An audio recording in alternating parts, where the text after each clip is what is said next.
But first, developing tonight, state lawmakers are at odds over proposed budget cuts. Governor Kemp wants to trim more than $200 million, and some lawmakers under the Gold Dome are saying no to many of the governor's changes. CBS 46's Capitol reporter Haley Mason joins us live at the state capitol tonight. Haley, you've been trying to sort out all of these issues.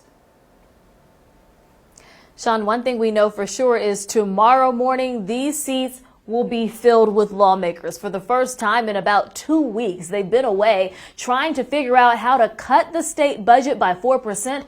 That's roughly $200 million.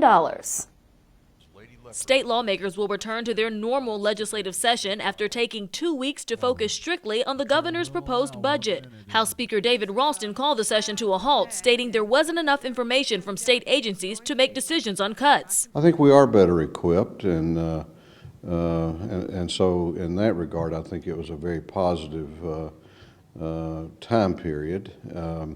You know, we didn't get all of the information that we wanted, but I think that we can finish up the budget, and we're going to roll out a proposed amended budget tomorrow. Some of the easiest ways the governor recommended saving money is by cutting unfulfilled open positions in state offices, cutting back on real estate office space and selling some offices while moving physical offices into digital office spaces. Democrats have voiced concerns that social services for the disadvantaged will be cut in the process. We've looked at every possible way that we can save money and yet not impact programs that many Georgians depend on very much. We've restored some of the public safety cuts. We've restored some other cuts to some departments such as our mental health services. So I think those are three things that are going to be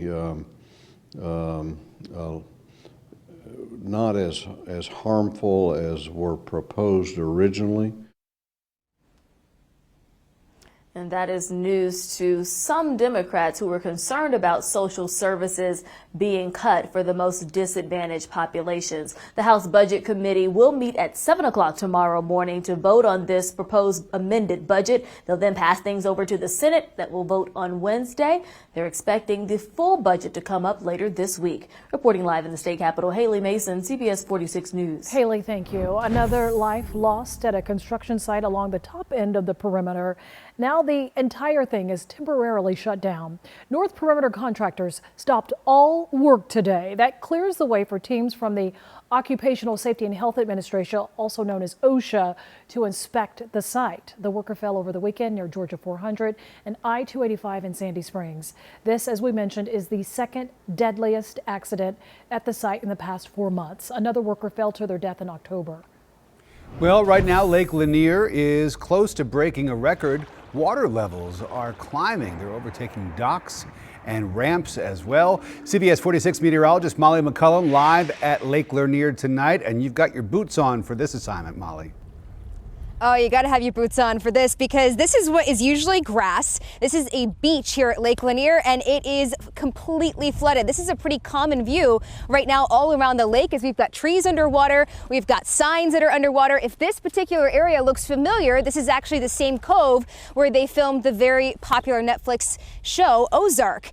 Lake Lanier is just within 1 foot of an all-time record high. And Lake Lanier, it's known for its beautiful islands, but not necessarily islands like this. A lot of the docks are completely cut off from some of the boat ramps, and the boat ramps themselves are completely unusable. You can see just the water all the way up here. 26 of the 45 parks right now around Lake Lanier are closed. We put our drone in the sky today over Lake Lanier to give you the best possible view. And a lot of these parks, they are shut down indefinitely until some of these water levels can come down just a little bit. With more rain on the way, of course, the concern is very, very high that we could break that all-time record. The lake rose 2 feet just in the past week thanks to all of the recent rain. It's off season for the lake, so boat traffic and swimmers aren't the biggest concern. The big concern right now is with the extremely high water, it's runaway docks and boaters hitting large debris like fallen trees. I spoke with the Lake Lanier Association, and they told me if you live on the lake, make sure you disconnect the electric off from the docks, secure your docks, and make sure you're helping out your neighbors. The water is so high right now that it's even encroaching on some of the islands and the water could rise even higher with some of the rain that will start tomorrow. Of course, the biggest question is why don't they just release some of the water to help with all of the flooding? Well, the Army Corps of Engineers, they are slowly releasing the water, but the problem is the Chattahoochee is so full downstream, many areas around Metro Atlanta, it just can't take any more water. Jennifer, my question is, do you think we're going to break the all-time record here at Lake Lanier? I mean, it could happen. We could see 2 to 3 inches in some spots on the lake over the next several days. And then you fast forward and you look into Monday of next week and we have more rain on the way. So we're stuck in a really wet pattern. So certainly something we'll be watching very closely for. Right now we are dry, but things are going to change very quickly as we head into the overnight and early tomorrow morning. Very to little to no rain expected for tonight, but it will be cloudy. Then as we approach daybreak, that's when the rain will start. So plan on a wet Tuesday morning commute. You may want to allow a little extra time for tomorrow morning's drive. And then we'll see that rain off and on with a batch arriving in the morning.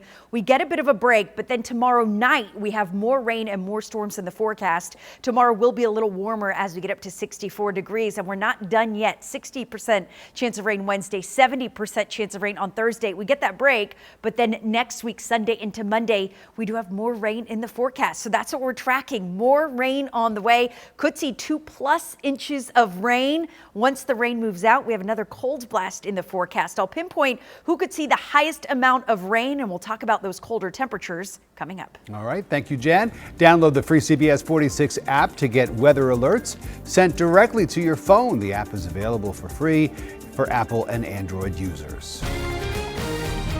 I'm Alicia Roberts at the live desk. Atlanta Mayor Keisha Lance Bottoms flexing her executive power today, issuing a 180-day moratorium on new construction permits near a city park. Mayor Bottoms cites rapid gentrification as her reason for halting new construction near West Side Park. Take a look at this rendering of what the park will look like once it's completed. The moratorium will not impact existing building permits or permits required for emergency work. At the live desk, Alicia Roberts, CBS 46 News. Thank you, Alicia. Cobb County moves forward with plans to build more billboards that some people say are too distracting. 4 LED billboards, really big ones, are currently up and running. Another 4 plan to go up later this year. It's all part of an agreement between Vision Outdoor Media and the county. The original deal called for 22 billboards. It was denied, prompting a lawsuit. One man who lived and worked in Smyrna for more than 2 decades says the county did not properly notify residents. They want this to fly under the radar because they know the community wouldn't accept this. So they can say they did what they did, they did their due diligence. That's not true. It's really disingenuous what they're saying. The billboards will be used by businesses and law enforcement agencies. Officers will use them to post public messages. CBS 46 everywhere tonight. A bruised and battered Atlanta police officer in the hospital tonight, recovering after being struck by a car while chasing a man. Investigators have already charged a suspect, Xavier Reeves. He and the officer were hit by the same car. And flames destroy a home, leaving a family of 5 homeless. The fire on Sunset Avenue sparked overnight. Investigators still unsure how it started. 3 suspects charged in a Gwinnett County murder. Investigators say Gabriel Morales, along with Kobe and Carrie Mayart, robbed and then shot Malik Wirtz. This happened 2 weeks ago at an apartment complex on Ashley Lakes Drive. A Cherokee County man charged for hitting and killing a cyclist.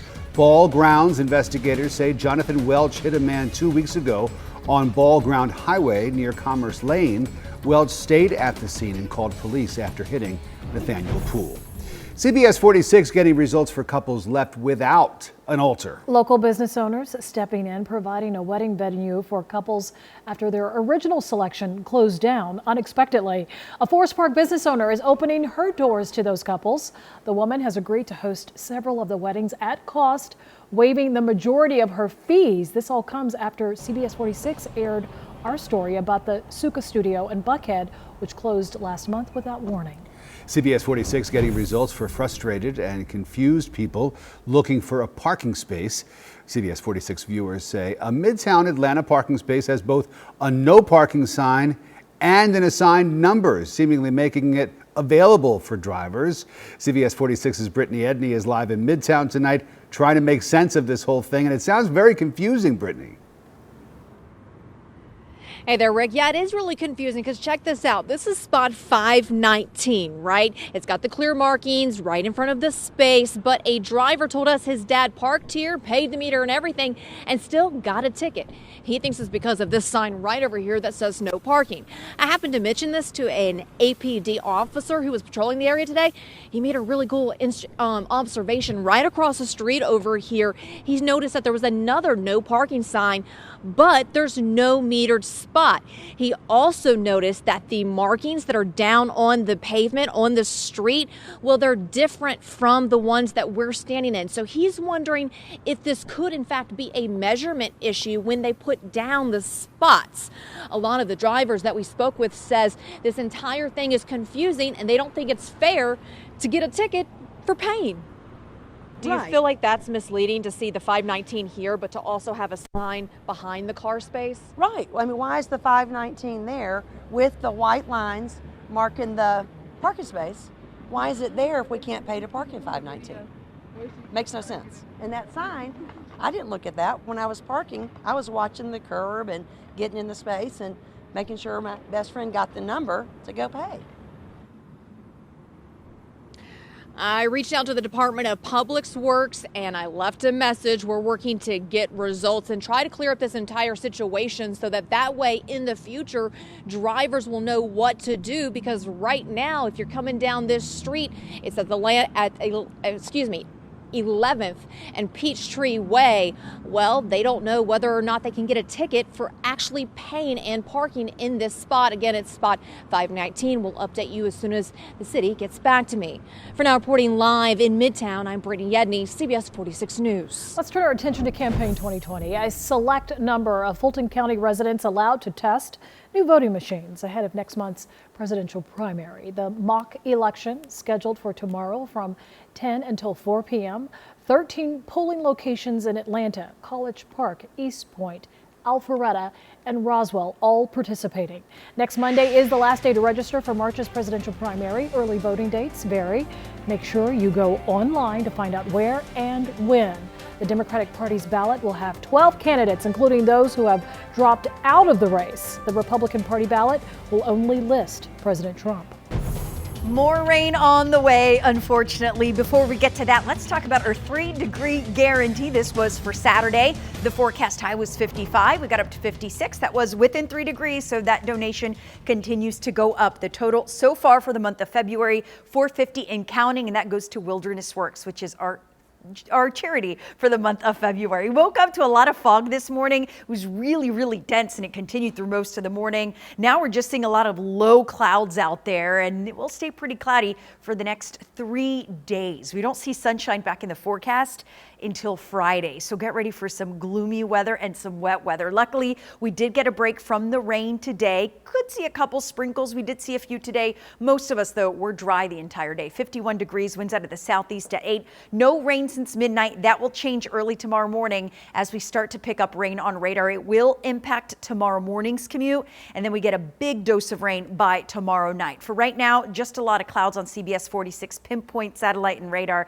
and that chance of rain will increase here as we head into the late evening. Even by 10 p.m. though, not a whole lot of activity, just a few light showers possible. It's not until tomorrow morning that the heavier showers move in, and they will affect tomorrow morning's commute. In fact, here's a look at 8 a.m. Tuesday with some periods of heavy rain during the morning rush hour and even more on the way after that. For tonight, 53 degrees, cloudy skies. Again, a few showers, but as we approach daybreak, that's when we'll see a higher chance of rain. And then we're going to get it for 3 days. Wednesday, we have some rain as well, especially Wednesday morning. And then Thursday, another shot of rain. It's not until Friday and Saturday that we have dry weather in the forecast. So we're going to continue where we left off Tuesday morning when we had those showers moving on through. We get a little bit of a break tomorrow afternoon. So this is not going to be all day rain. We get a dose in the morning, a break in the afternoon, but look what happens tomorrow night. Heavy showers move in as we approach midnight. By 11 p.m., the heavy rain from Gainesville to Canton could see some thunderstorms